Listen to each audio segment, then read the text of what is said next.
Així que aquesta és la història de per què estic a Ceret, no? Tratant de trobar Catalunya. Ceret, bueno, m'agrada sense agradar-me perquè no és la Catalunya que jo imaginava.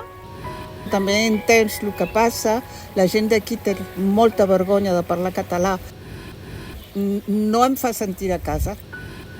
Jo soc filla d'un pare català i d'una mare francesa. Tenien més o menys 30 anys de diferència. El meu pare tenia 30 anys de més.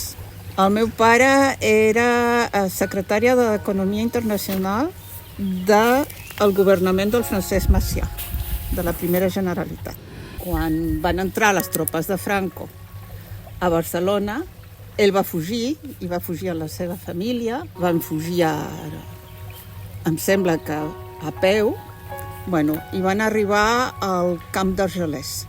I van trobar la manera de sortir-los en un salvaconduct i els van portar a Banyuls, i després va estar refugiat al consolat de Xile a Lyon. Resulta que la guerra arriba a França, que hi ha bombardeig a Lyon i que la dona del meu pare vol tornar a Barcelona perquè el que era fugitiu era el meu pare, no ella, i ella es queda a Lyon.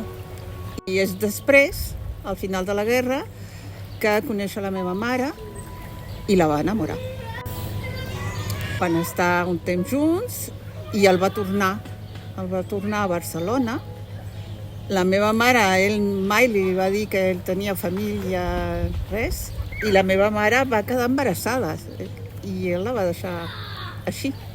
La història diu que la meva mare s'ho pensa i diu no, jo vaig a Barcelona.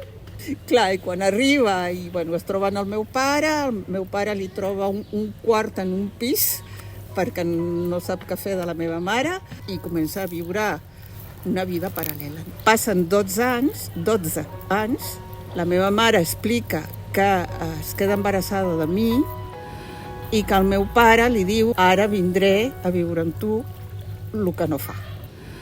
I hi ha un trencament, la meva mare decideix que això s'acaba, però el meu pare no la deixa tranquil·la. El meu pare es torna molt gelós, estem sortint de l'escola i una persona li diu a la meva mare «C'est pour quand le Chili?» I la meva mare m'explica que li han donat una feina a un país que es diu Xile. De cop i volta, en un mes, la meva vida canvia. I jo em trobo molt bé a Xile, però hi ha un trencament. A partir d'ahir ja no parlo català. Un estiu, estant a França, vam anar a veure el meu pare i va ser la darrera vegada que jo el vaig veure a Barcelona. Ha mort en el 77, així que 2 anys després. I el 2012 he començat a estudiar psicoteràpia integrativa, tornoteràpia. Explico una miqueta la meva vida i el meu terapeuta em fa veure que jo tot el costat català l'he perdut i que em falta. Jo torno a parlar català, va ser molt interessant després de 40 anys, i en l'explicació que em dona la mare em diu mira, em sembla que és aquest cementeri, i vaig en un amic i trobo la tomba del meu pare, i clar, l'enteren en la seva dona, i en el cognom del meu pare i el de la seva dona trobo els seus fills. Trobo en les xarxes que tinc una neboda, immediatament em contesta i em diu fa anys que volia conèixer, perquè sembla que quan el meu pare s'ha mort, li dava el nostre nom. Deia que volia veure-nos abans de morir. Retrobo part de la meva família, perquè hi ha una part que no vol veure, que jo soc la filla de l'altra. Ara tinc el sentiment d'estar a casa meva, aquest sentiment d'estar, ja que he trobat una casa meva, que és Catalunya. I ara, visqui on visqui, tinc Catalunya en el meu cor. És casa meva.